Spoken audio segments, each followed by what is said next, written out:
Eljon, kembali lagi di Eljon Medical Forum bersama saya Cynthia. Dan tentunya di Eljon Medical Forum ini kita akan membahas seputar dunia kesehatan. Hari ini akan kita bahas berkaitan dengan saraf, yaitu Bell palsy. Nah, ini beberapa mulai bertebaran di sosial media ya, ada gejala seperti Bell palsy dan kita akan tayangkan gambar-gambarnya seperti apa gejalanya. Dan akan kita bahas bersama narasumber kita ada Dr. Intan Abirama, dokter spesialis saraf atau yang biasa bisa disapa Dr. Abi. Halo Dokter Abi, sehat dokter? Dokter gimana dok? Sehat juga? Alhamdulillah sehat. Alhamdulillah. Oke, Dokter Abi, kita akan bahas soal Bell palsy ya dok? Ya.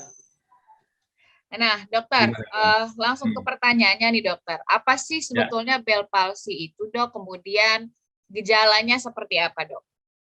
Oke, jadi Bell palsy ya seperti tadi Cynthia bilang ya, sekarang banyak orang yang mulai tahu tentang Bell palsy dan memang beberapa pasien saya juga banyak yang datang dengan keluhan Bell palsy ini. Jadi Bell palsy itu sendiri merupakan suatu penyakit saraf ya yang terjadi karena adanya peradangan di saraf otak yang ketujuh. Jadi saraf otak itu ada 12.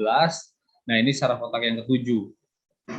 Saraf otak yang ketujuh itu fungsinya adalah untuk mempersarafi otot-otot gerak bagian wajah, bagian atas, bagian bawah. Kemudian ada juga fungsinya sebagai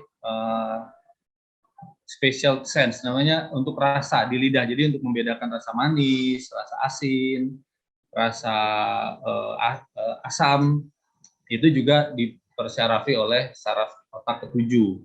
Nah, jadi kalau melihat dari lokasi penyakitnya, gejalanya ya seperti itu. Jadi gejalanya adalah wajah biasanya miring sebelah, kemudian senyumnya jadi nggak simetris, jadi senyumnya tadinya cantik, ganteng, tiba-tiba jadi yang mencong sebelah. Kemudian mata, biasanya kelopak matanya jadi yang tadinya nutup bagus, jadi susah untuk nutup. Jadi ketika dia nutup, sebelahnya nutup sempurna, sebelahnya lagi masih ada celah. Itu salah satu gejala Bell palsy. Kemudian biasanya yang paling sering dikeluhkan adalah selain mukanya mencong ketika senyum, ketika dia minum atau kumur-kumur, bocor. Nah, itu juga gejala Bell palsy. Kemudian ada juga yang ngeluh ketika dia makan sesuatu rasanya beda, berubah gitu. Yang tadi misalnya manisnya terasa manis banget, kok jadi agak hambar. Nah, itu gejala Bell palsy sering ditemuin di kita. Oke, berarti lidah tadi termasuk yang terkena juga berarti dok, selain di wajah? Ya, jadi saraf ketujuh itu fungsinya tadi ya, otot gerak wajah sama untuk perasa di daerah lidah. Jadi untuk membedakan ketika kita makan sesuatu kan kita bisa membedakan, oh makanan ini manis, asam, asin, itu bisa kita bedakan. Nah, itu adalah tugas dari saraf otak ketujuh. Makanya ketika dia ada terganggu di situ karena Bell palsy, ada beberapa pasien yang juga mengalami gangguan di indera perasanya, terutama lidah.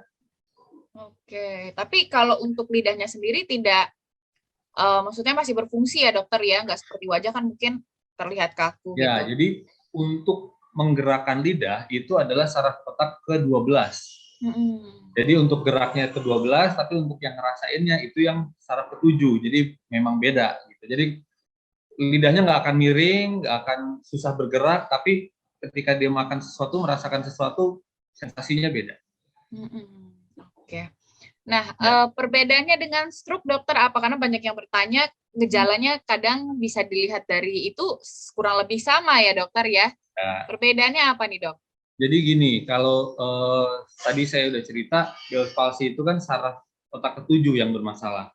Sedangkan kalau stroke itu adalah masalahnya di susunan saraf pusat, yang biasa kita kenal biasanya di otak. Sebenarnya stroke tidak hanya di otak, bisa di susun tulang belakang, di saraf belakang, bisa di mata, itu juga bisa terjadi. Cuman yang commonly kita ketahui stroke itu adalah masalah di otak. Jadi karena masalahnya di otak, stroke itu gejalanya selain mukanya miring, mukanya mencong, itu ada gangguan di anggota gerak. Biasanya tangannya juga jadi lumpuh, kakinya juga jadi lumpuh, atau ada sensasi baal di sebelah badan. Itu perbedaan antara Bell palsy dengan stroke. Jadi kalau Bell palsy hanya lokasinya hanya terlokalisir di daerah wajah saja. wajah dan lidah, tapi nggak sampai ke anggota gerak. Jadi kalau mukanya mencong, tapi ternyata tangannya juga lemah sebelah, itu kemungkinan stroke. Kalau Bell's palsy hanya mukanya aja, tangannya, kakinya nggak ada masalah. Oke. Kemudian dokter, sebetulnya itu tuh hanya terjadi sebelah sisi atau keduanya sih dokter? Karena terlihatnya kan biasanya sebelah aja gitu dok. Ya, jadi memang seringnya terkena sebelah sisi ya. Tapi tidak tertutup kemungkinan juga sebelahnya juga bisa kena, mungkin lain waktu. Kalau kenanya bareng-bareng Bell's palsy kanan kiri itu sial sih kalau itu. Jarang ya kejadian gitu, biasanya sebelah. Tapi bisa terjadi gitu ya dokter, ada kemungkinan. Ya, bisa kemungkinan. Misalkan tahun kemarin dia kena Bell's palsy yang lumpuh sebelah kanan, kemudian tahun ini sudah sembuh yang sebelah kanan, dia kena Bell's palsy lagi yang sebelah kiri, itu sangat mungkin terjadi. Jadi nggak, oh kalau kanan pasti kanan terus gitu. Nah, kemudian penyebabnya dokter, apa sih penyebab terjadinya Bell's palsy ini dok? Kalau penyebabnya yang pasti sampai sekarang masih belum ada yang definit gitu ya. Oh ini pasti begini, enggak. Jadi yang bisa dipelajarin adalah patofisiologinya, perjalanan penyakitnya. Itu disebabkan karena ada peradangan di saraf ke-7, saraf otak ke-7. Penyebabnya bisa karena infeksi, bisa karena autoimun misalkan. Kemudian pasien-pasien yang punya hipertensi, punya diabetes, itu punya kecenderungan terkena Bell's palsy lebih tinggi dibandingkan orang yang tidak punya risiko-risiko itu. Jadi kalau untuk penyebabnya yang pasti belum dapat definit satu penyebabnya ini gitu ya kayak gitu. Tapi beberapa penelitian terakhir ada yang lebih mengarahkan bahwa Bell's palsy ini karena infeksi dari virus herpes. Herpes simplex atau herpes zoster. Oke. Kalau dikatakan genetik juga belum tentu ya dok? Genetik justru enggak. Jadi tidak berarti orang tuanya pernah Bell's palsy, anaknya pasti Bell's palsy enggak. Atau nanti saya nurunin ke anak saya Bell's palsy enggak. Orang tuanya nggak pernah Bell's palsy, anaknya Bell's palsy juga ada. Jadi kalau genetik sih enggak. Lebih karena faktor dari diri sendiri ya. Oke. Terus ada yang bilang juga dokter katanya berkendara menggunakan motor gitu ya dokter ya. Kemudian kena angin malam katanya bisa menjadi penyebab. Nah ini yang paling banyak beredar ini dokter, gimana dok? Jadi memang ya masyarakat taunya begitu ya.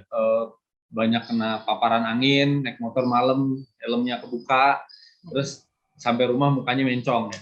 Memang kalau secara langsung sih mungkin enggak, tapi gini, ketika wajah kita kena paparan AC yang kenceng terus sebelah, atau kena angin motor sebelah, atau kena kipas angin, atau tidur mukanya nempel di lantai sebelah, itu hal-hal itu bisa menyebabkan memicu terjadinya peradangan pada sel-sel saraf yang di daerah wajah karena paparan yang terus-menerus ya. Sedangkan saraf ketujuh sendiri keluarnya di daerah depan telinga sini dan dia agak dekat dengan permukaan ya. Ketika dia paparan yang terus-menerus itu memicu peradangan dan ya secara nggak langsung bisa menyebabkan Bell's palsy sih.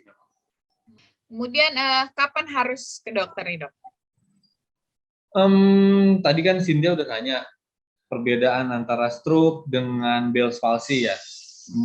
Gejalanya mirip, jadi mukanya mencong, terus susah untuk kelopak matanya, mulutnya miring, segala macam. Jadi ketika seseorang atau kenalan Anda atau diri Anda sendiri tiba-tiba mukanya miring, kumur-kumur bocor, nggak bisa niup, matanya nggak bisa nutup sempurna, lebih baik segera ke dokter. Karena apa? Karena kita nggak tahu apakah itu benar Bell's palsy ataukah suatu stroke.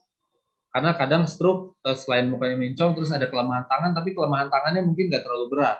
Jadi itu harus segera datang ke dokter supaya diperiksa, supaya diagnosisnya jelas, benar, kemudian pengobatannya juga tepat. Jadi jangan kita ngentengin, ini Bell's palsy, nanti juga balik sendiri. Karena memang kalau dari statistik 80-90% kasus Bell's palsy akan pulih sempurna. Tapi jangan sampai Anda menganggap itu Bell's palsy, mengentengkan nggak ke dokter, ternyata Anda stroke. Nah, itu jadi masalah nantinya. Jadi ketika ada gejala piring sebelah, mendingan ke dokter supaya benar diagnosisnya. Oke, baik. Terima kasih Dokter Abi sudah berbagi ilmu nih soal Bell's palsy. Terima kasih Dokter. Sama-sama, Cynthia. Semoga sehat selalu semua sahabat Eljon. Saya Cynthia Karani dan juga Dokter Abi. Pamit undur diri. Sampai jumpa.